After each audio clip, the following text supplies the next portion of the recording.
እንዲህ ዝም ብለህ እየተገለባበጥክ እየተሽከረከርክ ቋሚ ህይወትና ማንነት ተመሳሳይ ቀለም ሳይኖርህ እንዳትሞት ትጋና ጸልይ ማለት ነው። በግል ለኛ የደረሰን መልእክት ሰው እናንተ ላይ በከፋ ጊዜ ወቅት እንዳይከፋባችሁ አብሮ ጊዜ እንዳይከፋባችሁ አብሮ ትጉና ጸልዩ። ድርብርብ ችግር እንዳይመጣባችሁ ጸልዩ አለ እግዚአብሔር ነው። ድርብርብ ችግር እንዳይመጣ ዲያብሎስ ሐሙስን የፈጠረ እግዚአብሔር የሚባል ነገር የለም። ሐምሌን ባርኮ ሰኔን የሚረግም ጌታ የለም። ምን እያልኳችሁ ነው? የወቅት አምልኮ ያላቸው ሰዎች አሉ። ይሄ ዘመን ወቅት ሲቀየር የሚቀያየሩ ከወቅት ጋር አይደለም። የማያልቅ ሀብት የማይሰለች ህይወት ያለ ግን በመንግስተ ሰማያት ነው። እዚህ ምድር ላይ ህይወት እንደተለዋወጠ ክረምትና በጋ እንደተፈራረቀ ማግኘትና ማጣት መታመምና መፈወስ መውደቅና መነሳት መሰበርና መጠገን ይቀጥላል። እዚህ ምድር ላይ እንደዚህ ነው። የዘላለም ገዢ የለም፣ የዘላለም ተገዢ የለም። ይኸውላችሁ የሆነ ቀን ቆራቢ፣ የሆነ ቀን ደግሞ ሌላ፣ የሆነ ቀን መጽዋች፣ የሆነ ቀን ሌባ፣ የሆነ ቀን ደጋፊ፣ ሌላ ቀን ገፊ፣ የሆነ ቀን ርህሩህ፣ የሆነ ቀን ጨካኝ እየሆንክ እየተገለባበጥክ ልክ እንደ ክረምት ጠባይ እየተቀያየርክ የሆነ ጊዜ ላይ ሱሰኛ፣ የሆነ ጊዜ ላይ ደግሞ ከሱስ የወጣ መንፈሳዊ ጁት ግንቦትና ሰኔ ያው የግንቦቱ ይብሳል፣ ግን ሰኔ ላይ እንደዛ አይነት ነገር አለ። እና የሚገርማችሁ አንዳንድ ሰው ከቀን መካከል መርጦ ወይ ይሄ ቀን ደስ አይለኝም፣ ልክ እናንተ እንዳላችሁት አሁን ይሄ ቀን ይከብደኛል እንደምንለው ሁሉ ይሄ ወር ይከብደኛል የሚል ሰው ደግሞ አለ። ራስ ኃይሉ ማለት እንደዛ አይነት ሰው ናቸው። እና ይሄ ሰኔ ወር እዚሁ ዲማ ጊዮርጊስ ይለቅልኛሉ ሰዎች። እዚህ ውስጥ ያለውን ድርቅ ማን ያለምልመው? ልብ ውስጥ ያለውን ድርቀት ማን ያለምልመው? ህሊናችንን ከፍተን ልባችንን ከፍተን መቼስ የሰማይ ዝናብ አናስመታው፣ እሱማ ያለመልመውም ሲጀመር። ኢትዮጵያ የለመለመ ምድር የደረቀ ልብ ያለባት ሆና መቀጠሏ ያሳዝናል። እረ እግዚአብሔር ፍቅራችንን ያለምልምልን። የፖለቲከኞችን የጦረኞችን የክፉ ሰዎችን ልብ ከምድራችን በላይ ያለምልምልን። የደረቀ መሬት ያላቸው ሰዎች በሰላም ሲኖሩ የደረቀ ሲኦል ሀገራቸውን ገነት አድርገውታል። የደረቀ ሐሳብ ያለን ህዝቦች ደግሞ ገነት ሀገራችንን በራሳችን ጊዜ ሲኦል አድርገናታል። የሰማይ ክረምት ለኛ በጎ ስጦታችን ነው አይደለም? ለኛ ግብጽን የሚያለመልም ውሃ አለ። ግን ምን ይሆናል? የደረቀ ልብ ሳይኖር የለመለመ መሬት ምን ያደርግልናል?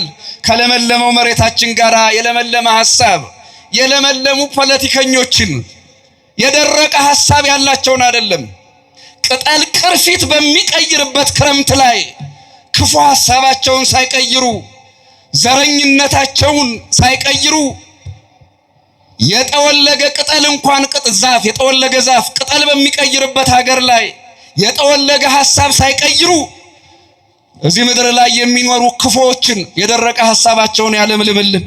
በስመ አብ ወወልድ ወመንፈስ ቅዱስ አሐዱ አምላክ አሜን።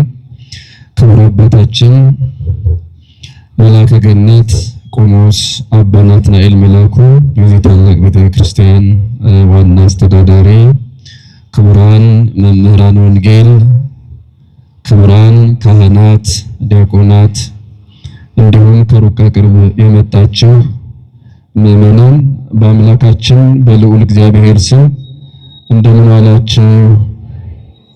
እንደምን ቆያችሁ? በቅዱስ ቤቱ ዳግመኛ የሰበሰበን የጠራን አምላካችን እግዚአብሔር ስሙ የተመሰገነ ይሁን። ስሙ የተመሰገነ ይሁን። ይሰማል አይደል? መልካም። እንግዲህ ምናልባት እኔ እንደ ቀልድ ድሮ ሰማዊ ነበረ፣ ለካ እውነት የሆነ ነገር አለና በአንድ መድረክ ላይ ምናልባት ተሰጥኦ የሌለው ሰው ቆሞ ዜማ ነገር እያሰማ ይደገም እያሉት ነበር አሉ ሰዎቹ። እና ወደውኝ ነው ብሎ እየደጋገመ ዜማውን አሰማ። አረ ደከመኝ በቃ አድናቂዎች ሲል አይ ትክክለኛውን ዜማ ሳታመጣው አትወርዳትም ከዚህ መድረክ አሉት አሉ። እና ምናልባት ጠዋት አበላሽች ከሆነ ሳታስተካክል አትሄዳትም ብለው መሰለኝ ደግሜዋለሁ። ደግነቱ ክርስትና እዚህ ሀገር በሽፍት ነው። ጠዋት ያለው ማታ አይመጣም፣ ማታ ያለው ጠዋት የለም። አብዛኛው ማለት ነው። እርግጠኛ አንዳንዶቻችሁ ትኖሩ ይሆናል። ብዙ ሰው ግን ያው በፈረቃ ነው። ባለን ጊዜ እንደ እግዚአብሔር ቅዱስ ፈቃድ ወቅቱን የተመለከተ ትምህርት እንማራለን። ወቅት ማለት በቤተ ክርስቲያናችን በአንድ ዓመት ውስጥ 12 ወቅቶች አሉ። ማለት ይቅርታ 4 ወቅቶች 12 ወሮች አሉ። በአንድ ዓመት 12 ወሮች አሉ። 4 ወቅቶች አሉ። በአንድ ዓመት ስንት ወር አላልኳችሁ? ያው የምታውቁት ነው። ስንት ወር? 12። ስንት ወቅት አላልኳችሁ? ወቅት ደግሞ 4። እነዚህ 4 ወቅቶች በየ3 ወሩ ይለዋወጣሉ። 4ቱ ወቅቶች በየ3 ወሩ ይለዋወጣሉ። ስለዚህ 3 በ4 12 ይሆናል። ለምሳሌ ከክረምቱ ብንጀምር ትላንት ሰኔ 26 ክረምት ጀመረ። ይህ የክረምት መግቢያ ዘመነ ክረምት ተብሎ ይጠራል። በውስጡ ጥቃቅን ደግሞ ሌሎች መታሰቢያ ጊዜዎች አሉ። ወደ እነሱ አልሄድም። ከሰኔ 26 እስከ መስከረም 25 ክረምት ተብሎ ይጠራል በቤተ ክርስቲያናችን። ከሰኔ 26 እስከ መስከረም ስንት አልኳችሁ? 20 መሰማቱን እየተጠራጠርኩ ነው። የሚሰማ ከሆነ የምትጠየቁትን መቼም የእግዚአብሔር ቃል ነውና ትመልሱልኛላችሁ። ከመስከረም 26 ምንድነው? ከሰኔ 26 እስከ መስከረም 25 ድረስ ምን ይባላል አልኳችሁ? ክረምት ተብሎ ይጠራል። ስለ ክረምት ደግሞ ቤተ ክርስቲያን ታስተምራለች። ምን ብላ? የማቴዎስ ወንጌል ምዕራፍ 24 ቁጥር 20 እርግጠኛ ነኝ ብዙዎቻችሁ የምታውቁት ቃል ነው። እስኪ አብራችሁ በሉ። የማቴዎስ ወንጌል ምዕራፍ 24 ቁጥር 20 ላይ እንዲህ የሚል ቃል አለ። ሽሽታችሁ በሉ እስኪ በክረምት ወይም በሰንበት እንዳይሆን ጸልዩ። ሽሽታችሁ ወይም ስደታችሁ በክረምት ወይም በሰንበት እንዳይሆን ጸልዩ። ማቴዎስ ምዕራፍ 24 ቁጥር 20። ስለ ክረምት በጣም ሰፊ ትምህርት ነው ያለ። እንደ ጠዋቱ ሰዓት አለ ብዬ ምናልባት የነበራችሁ ሰዎች አላስረዝምም፣ አይዟችሁ። አሁን ለተወሰነ ደቂቃ ያህል እንደ እግዚአብሔር ቅዱስ ፈቃድ ወንጌል ስለ ክረምት የሚናገርበት መሰረታዊ ምክንያት ምንድን ነው? ሽሽታችሁ በክረምት ወይም በሰንበት እንዳይሆን ጸልዩ ማለት ምንድን ነው? የሰንበት ሽሽት ምንድን ነው? የክረምት ሽሽት? ክረምትና ሰንበት ማለት ምን ማለት ነው? ከዚህ ወቅት ከመቀያየር ባለፈ ክረምቱ ለኛ ምን ትርጓሜ አለው? ምን ትምህርት አለው? ምን መንፈሳዊ ምልክትነት አለው? ክርስቲያኖች በመጀመሪያ እያንዳንዱ ተፈጥሮ ለኛ ትምህርት ነው። እኔ አይደለሁም የምለው፣ መጽሐፍ ቅዱስ ነው። እያንዳንዱ ተፈጥሮ እግዚአብሔር እንዲሁ የፈጠረው አይደለም። እንድንደነቅበት ብቻ አይደለም፣ እንድንማርበት ጭምር ነው። ለዚህ ነው በሮሜ መልእክቱ ምዕራፍ 1 ቁጥር 19 ጀምሮ ቅዱስ ጳውሎስ ወዘያስተርኢ እግዚአብሔር እምፍጥረተ ዓለም ይታወቅ በፍጥረቱ፣ ዓለም ከተፈጠረ ጀምሮ ታይቶ የማይታወቅ እግዚአብሔር በስነ ፍጥረቱ ይታወቃል አለ። እግዚአብሔር በስነ ፍጥረቱ ያስተምራል። እግዚአብሔር የስነ ፍጥረት መምህር ነው። ከዚህ በፊት መጽሐፍ ሳይጻፍ ወንጌል ሳይሰበክ የብሉይ ኪዳን ትምህርት በነቢያትም ይሁን በመጻሕፍት ሳይነገር ሳይጻፍ ሰው ይማር የነበረው ከተፈጥሮ ነው። ለምሳሌ አባታችን ኖህ የተማረው የሰማይ ሰሌዳ ላይ እግዚአብሔር ፈርሞለት የሰማይ ፊርማ ላይ ቀስተ ደመና የተባለ ምልክት እያየ ነበረ ከእግዚአብሔር ጋር የሚግባባው። ስነ ፍጥረት በፍጡርና በፈጣሪ መካከል ምልክት የምልክት ቋንቋ ሆኖ መግባቢያ ሆኖ ቆይቷል። ዛሬም እንደዚያው ነው። ስለዚህ ክርስቲያኖች ክረምት መጣ፣ ክረምት ወጣ፣ በጋው መጣ፣ ጸደዩ መጣ ሄደ እያልን ስንነጋገር አንድ ማንረሳው ነገር አለ። ለምሳሌ ከዚህ በፊትም 2017 ክረምት ነበረ። ክረምቱን የ2017ን ክረምት አሳልፈን አሁን የ2018ን ክረምት ትላንትና ተቀበል። ክረምት ሄደ፣ ክረምት መጣ፣ ክረምት ሄደ፣ ክረምት መጣ። እስኪ ያልኩትን እየሰማችሁኝ ከሆነ አብራችሁ ይበሉ ባካችሁ። ክረምት ሄደ፣ ክረምት ምን አለ? ሕይወት ተመላላሽ ነው። ሕይወት ምንድነው አልኳችሁ? ተመላላሽ። አያችሁት? እንደሄደ የሚቀር እንደመጣም የሚቀር የለም። እንዲህ ሲመላለስ የሆነ ወቅት ላይ ክርስቶስ ይመጣና ያሳልፈዋል። ሕይወት ግን አንድ መልክ የለውም። ሕይወት ተፈራራቂ ነው። አያችሁት? በአንድ ዓመት ውስጥ 12 ወሮች 4 ወቅቶች አሉ ብያችሁ ነበረ። 4 ወቅቶች ማለት ስጋ የለበስን እግዚአብሔር ስጋ ያለበሰን እኛ ነን። 4 ወቅቶች አሉን እኛ ውስጥ። የክረምት ጊዜ እንዳለ ሁሉ በዚህ በዓመቱ ውስጥ እኛ ውስጥም የክረምት ጊዜ አለ።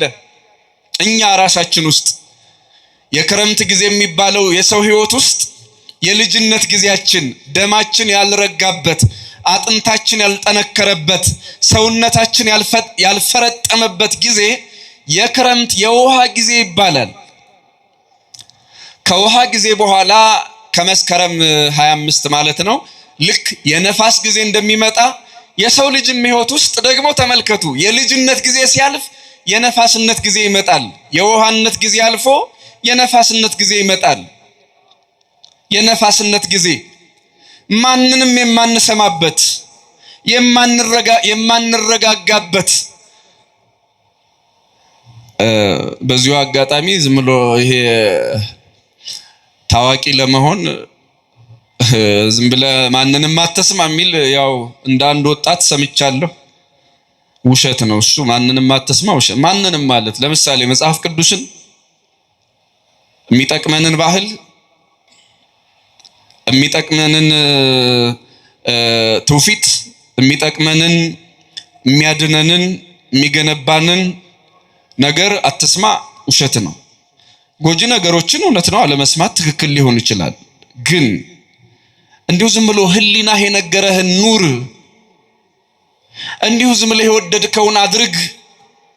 እንደዚያ ከሆነ ስህተት ይሆናል። ሰው በነፋስነት ባህሪው በቃ ሽው ሽው ነው የሚለው እውነት ነው። ተው ሲባል አይሰማም። ነፋስ እንደማይጨበጥ ሁሉ ሰዎች በነፋስነት ባህሪያችን እማንጨበጥ፣ ምክር ማንሰማ፣ ይሉኝታ ማንሰማ፣ ሀፍረተ ቢሶች እንሆናለን። በሁሉ ነገር በቃ ዝም ብሎ መንፈስ ነው። ይሄ ምናልባት በዘመናዊው በዚህ ዘመን ህይወት ከታየ እኔ ማርኬቲንግ ባለሙያ አይደለሁም። ነገር ግን ሚስ ስፔል ማርኬቲንግ የሚባል ነገር ሰምቻለሁ። ተሳስቼ ይሆን እንዴ? ሚስ ስፔል ማርኬቲንግ እና ባጭሩ ሲብራራ ለምሳሌ ተስፋዬ የሚባል ሰው ተስፋዮ ብሎ ሲጽፍ እና ማስታወቂያ ቢሰራ በትልቁ ይሄ ደግሞ የነና የሆነ አያውቅም እንዴ እያልን እዚያ ስህተቱ ላይ ትኩረት እናደርጋለን። በትክክል ስሙን ከጻፈው ማንም ዞር ብሎ አያየው። አያችሁት? ይሄ ፊደል ያሳሳተ ትውልድ እያለ ግን ይኸውላችሁ ብዙ ሰው ስህተት ፈላጊ ስለሆነ ለስህተቱ ሲል ስህተት ለማረም ወይ ለመሳቅ ሲል እነዚህ ደግሞ አስተካክለው አይጽፉም እንዴ አስተውለው አይጽፉም እንዴ ለማለት ሲል ሰው ተመልከቱ። ብልሽት ለማየት ግን ሰው ትኩረት ያድርግና እንደዚህ ያደርግ። አሁን ብዙ ገበያዎች ላይ እነዚህ ደግሞ የማያውቁትን እንግሊዝኛ የማያውቁትን አማርኛ እንዲህ አድርገው ይጽፋሉ እንደያል በእነሱ ነገር ላይ እንድንመሰጥ ብራንዳቸውን እንድናየው ይፈልጋሉ። አያችሁት? በተሳሳተ ፊደል ተመልካች ለማግኘት ማለት ነው። በተሳሳተ ፊደል ምን ለማግኘት አልኳችሁ? የሰማችሁኝ ነው? እሺ፣ መንፈሳዊ ህይወት ላይ ምንም ቦታ የላትም። ምንም ክርስቲያኖች፣ እኔ አሁን ስለ ስም አጻጻፍ አይደለም ለነግራችሁ የፈለኩት። የማርኬት ጉዳይም አይመለከተኝም፣ እውቀቱም የለኝም። ግን ሰው የነፋስ ባህሪ ሲጸናበት በተሳሳተ ህይወት የተሳሳተ ገቢ፣ የተሳሳተ ዝና፣ የተሳሳተ እውቅና የሚያመጣው ትርፍ ፍለጋ ሰው የማይሆነው የለም። ከሃይማኖቱም ከባህሉም ውጭ አፈንግጦ እንደፈለገ ለመኖር ያደርጋል። እና ይሄ የነፋስነት ባህሪ ይባላል። የማይጨበጡ መሆን፣ የማይረጋጉ መሆን፣ ዝም ብሎ በቃ ሽው ማለት መንፈስ። እና ወቅት ላይ የምናየው የወቅቱ ባህሪ ሰው ተፈጥሮ ውስጥ አለ። የነፋስ ባህሪ ማለት እንደዚያ ነው። ከውሃነት ባህሪ ቀጥሎ የሚመጣ ከህፃንነት በኋላ የሚመጣ ባህሪያችን ነው። እሱ ለተወሰነ ጊዜ ትንሽ እንግዲህ ሽው ካደረገን በኋላ የበለጠው ደግሞ የእሳት ባህሪ ይመጣል። በጋ ይባላል። እሱ ደግሞ በጋ ምን አልኳችሁ? የበጋ ባህሪ፣ የእሳት ባህሪ፣ ይሄ ሙቀቱ ያለበት ማለት ነው። አሁን አውሮፓውያንን እንደ ገብስ እንደ ጀማሪ ቡና አፊ እያሳረራቸው ያለ ማለት ነው። እየቆላቸው ያለው በቃ ኃይለኛ ሐሩር ያለበት ማለት ነው። ልክ እንደ በጋ ወቅት ሰው ደግሞ እንደዚያ የሚሆንበት ጊዜ አለ። የእሳት ባህሪው ጸንቶበት ኃይለኛ ነኝ የሚልበት፣ የሚችለኝ የለም እኔ የብረት ልጥ ነኝ የብረት መዝጊያ ነኝ እያለ በጉልበቱ የሚመካበት፣ በምክንያት የማያስብ አያችሁ፣ ሁሉንም ነገር ከጉልበት ጋር አፈተዋለሁ ብቻ ብሎ ማሰብ፣ በሐሳብ በምክር የማይሸነፍ ሰው ማለት ነው የእሳት ባህሪ ሲጸና። እና የመጨረሻው ደግሞ በልግ ይባላል። በልግ የክረምቱ መዳረሻ፣ እኛ ጸደይ ይባላል። ጸደይ በተሳሳተ ሁኔታ በነገራችን ላይ አንዳንድ ሰው በተለይ እንግዲህ እርግጠኛ ነኝ ታውቁታላችሁ፣ የእንግሊዝኛ ምናምን ሌላም ትምህርት የሚያስተምሩ ሰዎች እኔ በጣም ነው የሚገርመኝ። ሰመር ኮርስ ብለው ነው የሚጽፉት በእንግሊዝኛ በዚህ ወቅት ማለት ነው። ምን ኮርስ አልኳቸው? እኔ እንግዲህ የቋንቋ ችግር ኖሮብኝ ይሆናል አላቅም፣ ተሳስቼ ከሆነ አርማለሁ። ሰመር ኮርስ እዛ ምዕራብ ሀገር አውሮፓ ላይ ምናምን ይሰራል። እኛ ሀገር ሰመር ነው እንዲህ ይሄ ወቅት ሰመር ኮርስ የምትሉ ለምንድን ነው? ምን አገባን እንዴ? የሰው ሀገር ሐሙስ እኛ ሀገር እንዴት ሐሙስ ሊሆን ይችላል? እና አትበሉን፣ አታሳስቱን። ምናልባት እንደዚህ አካባቢ ያላችሁ ሰዎች አያችሁት፣ ቋንቋ ውስንነት ስላለው እዚያ ሀገር ሰመር ማለት ብዙ ሰው በበጋ ሙቀት ነዶ ህይወትም እየጠፋ ያለበት ነው። አልፎ እንደምንሰማው በጋ ነው። እዚህ ሀገር ሰመር ኮርስ የምትለኝ ከምን ጋር ይገናኛል? ከምንም ምን እንደሚያገናኘው ሁሉ አላውቅም። እና ቋንቋውን ከወቅት ጋር አስማምቶ መናገር ጥሩ ነው። እንምጣ ወደ ራሳችን። አንዳንዶቻችሁ በተለይ የቴሌቪዥን ፕሮግራም ሳይቀር በጣም የሚገርመኝ፣ እስኪ እናንተ ልጠይቃችሁ፣ እንዲያውም ሁላችሁንም ወንዶችም ሴቶችም ማልሰማችሁም በልባችሁ መልሱ እስኪ። አዲስ ዓመት የሚውለው በጸደይ ነው በክረምት ወቅት ነው? እስኪ ንገሩ ሁላችሁም። እሺ ጥያቄውን ላስተካክለው። በመጸው ወቅት ነው ወይስ በክረምት ወቅት ነው? አዲስ ዓመታችን የሚገባው የኢትዮጵያ አዲስ ዓመት የሚገባው በክረምት ወቅት ነው ወይስ ደግሞ ጸደይ ወይም በመጸው ወቅት ነው? በየትኛው ወቅት ነው? ምን አላችሁኝ? ድምጻችሁ ትንሽ ሞራል አጣ ድምጻችሁ። እስኪ ሞራል ለራሳችሁ ድምጽ ስጡትና ጮክ ብላችሁ በክረምት ወይስ በመጸው?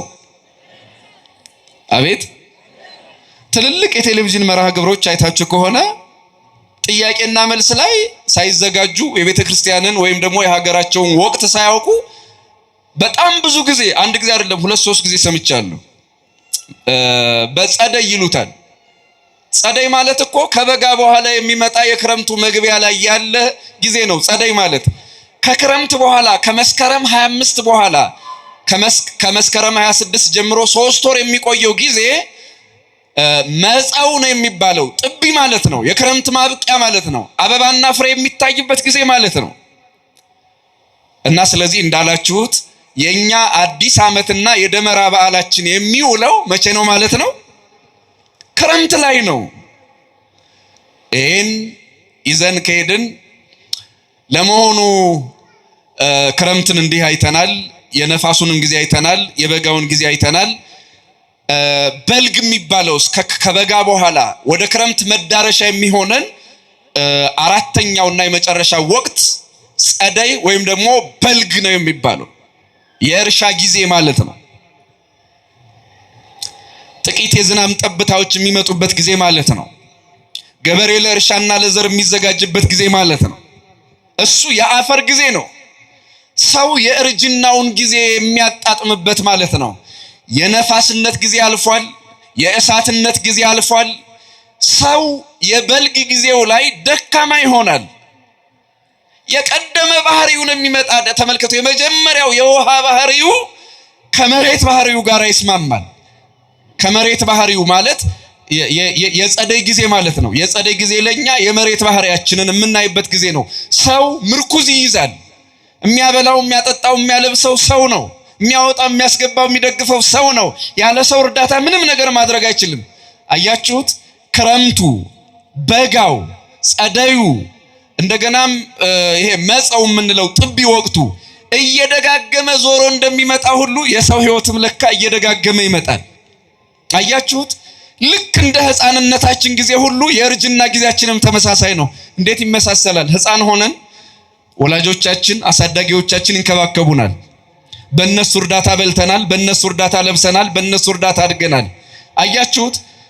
ጊዜ ካስረጀን በብርቱ ክንዱ ከደቆሰን ካደከመን በኋላም ለካ ወደ ሕፃንነታችን ነው የምንመለስ። ያኔ በሕፃንነታችን በድድ እንደነበር ነው ሰው ሲያረጅ ስኳር ባያወልቀውም እድሜ ያወልቀዋል። ድዱን ጥርሱን እድሜ ያወልቀዋል። ስለዚህ በድድ ብቻ እንቀራለን። አንድ ልብሳችንን የሚያለብሱን ወይ ልጆች ናቸው ወይ ጧሪዎቻችን ናቸው፣ ሌሎችም በጎ አድራጊዎች ሰዎች። አያችሁት? ወደ ነበርንበት ነው የምንመለሰው። ይሄ ብቻ አይደለም። ወደ ነበርንበት መመለስ ማለት እስኪ ልጠይቃችሁ፣ አያት ያላችሁ ሰዎች ታውቁታላችሁ፣ ባይኖራችሁም በጎረቤት በምናምን ታውቁታላችሁ። ሕፃናት በሆነ ባልሆነው አልቃሻ ናቸው። ሽማግሌዎችስ በጣም የሸመገሉ ሰዎች ቶሎ ሆድ የሚብሳቸው እነሱ አይደሉ? ያለ ምክንያት የሚደሰቱ ያለ ምክንያት የሚያዝኑት። አያችሁት? ሰው እንደገና ወደ ነበረበት ነው የሚመለሰው። ልክ እንደ ወቅቱ ማለት ነው። ሁልጊዜ ጎልማሳ ሆኖ መቅረት የለም። ሁልጊዜ ክረምት የለም። ሁልጊዜ በጋ የለም።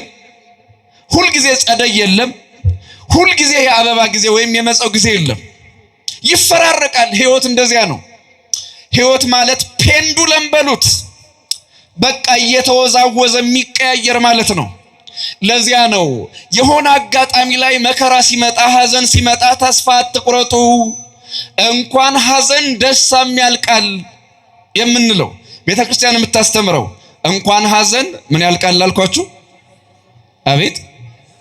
ምንም የማያልቅ ነገር ምድር ላይ የለም። ምንም ነው የምላችሁ። ቋሚ የሆነ ጊዜ እንደሌለ ሁሉ ቋሚ የሆነ የሰው ህይወትም የለም። ቋሚ ጊዜ የለም። ቋሚ የሚባል የሰው ህይወትም የለም።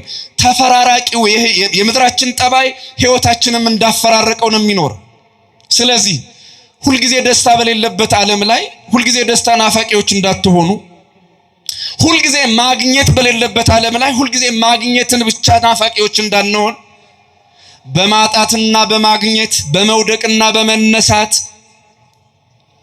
በድካምና በብርታት በጨለማና በብርሃን የሚያልፍ ሕይወት ነው ያለን። ተመሳሳይ ሕይወትን በመፈለግ ግን አብዛኞቻችን ስቃይ ውስጥ ነን። ተመሳሳይ ሕይወት በሌለው ዓለም ላይ እንዴት ተመሳሳይ ኑሮ ይኖረናል? ለምን ረጅሙን የዓመቱን ትውስታ ነግራችኋለሁ። እንደ መሸ አይቀርም፣ እንደ ነጋም አይቀርም። የመሸው ይነጋል፣ የነገው ይመሻል። አያችሁት? ብርሃን በጨለማ ጨለማ በብርሃን ይተካል። ይሄ ማለት እኛ ነን። እኔ እንዳላሰፋ ብዬ አሳጠርኩ እንጂ ዮሐንስ አፈወርቅ የሞትና የሕይወት ምሳሌ አድርጎ ወስዶታል። ይሄ መምሸት መንጋት ዝም ብሎ የሆነ ነገር አይደለም፣ ላንተ ምሳሌ ነው ብሎ ልክ እንደሚጨልም ይነጋል፣ ልክ እንደነጋ ይመሻል። ተመሳሳይ የሚባል ነገር የለም። ተመሳሳይ ሕይወት ያለው በመንግስተ ሰማያት ብቻ ነው። እየሰማችሁኝ ከሆነ እስኪ ንገሩኝ፣ ተመሳሳይ ሕይወት ያለው በየት ብቻ ነው? አቤት! በመንግስተ ሰማያት ግን እንደምን አደራችሁ፣ እንደምን ዋላችሁ፣ እንደምን አመሻችሁ ብሎ ነገር የለም። ሁልጊዜ እንደምን ዋላችሁ ብቻ ነው። ለምን? የዮሐንስ ራእይ ምዕራፍ 22 ተመልከቱ። የመጨረሻዎቹን ቁጥሮች ስታነቡ ራእይ 21 የመጨረሻዎቹን ቁጥሮች ስትመለከቱ ወሀገራሰ ኢትፈቅድ ፀሐየ ወወርሃ ከመ ያብርሁ ላቲ፣ መንግስተ ሰማያት ፀሐይና ጨረቃ ያበሩላት ዘንድ አትፈልግም፣ እግዚአብሔር ብርሃኗ ነውና ይላል። መንግስተ ሰማያት ፀሐይና ጨረቃ አያበሩላትም። ስለዚህ ክረምትና በጋ የለም፣ አይፈራረቅም፣ የጊዜ ቁጥር የለም እና ሁልጊዜም በመንግስተ ሰማያት ብርሃን ብቻ ነው። እንደምን ዋልክ እንደምን አደርክ ብሎ ነገር የለም። እዚህ ሁልጊዜ እንዴት ነው የሚባል አልኳችሁ? አቤት! ይሄንን ምን ሰብከውን ሕይወት ደግሞ እስኪ አይተነው ለመነጋገር ያብቃል። አይ ብዙ መናገር የለብኝም። ያስተማረን አምላካችን እግዚአብሔር ምድራችንን በክረምት እንዳለመለመ ልባችንን በቃሉ ያለምልምልን። የደረቀ ልብ ሳይኖር የለመለመ መሬት ምን ያደርግልናል? ከለመለመው መሬታችን ጋር የለመለመ ሐሳብ፣ የለመለሙ ፖለቲከኞችን የደረቀ ሐሳብ ያላቸውን አይደለም፣ ቅጠል ቅርፊት በሚቀይርበት ክረምት ላይ ክፉ ሐሳባቸውን ሳይቀይሩ ዘረኝነታቸውን ሳይቀይሩ የጠወለገ ቅጠል እንኳን ዛፍ የጠወለገ ዛፍ ቅጠል በሚቀይርበት ሀገር ላይ የጠወለገ ሐሳብ ሳይቀይሩ እዚህ ምድር ላይ የሚኖሩ ክፉዎችን የደረቀ ሐሳባቸውን ያለምልምልን። ስብሐት ለእግዚአብሔር።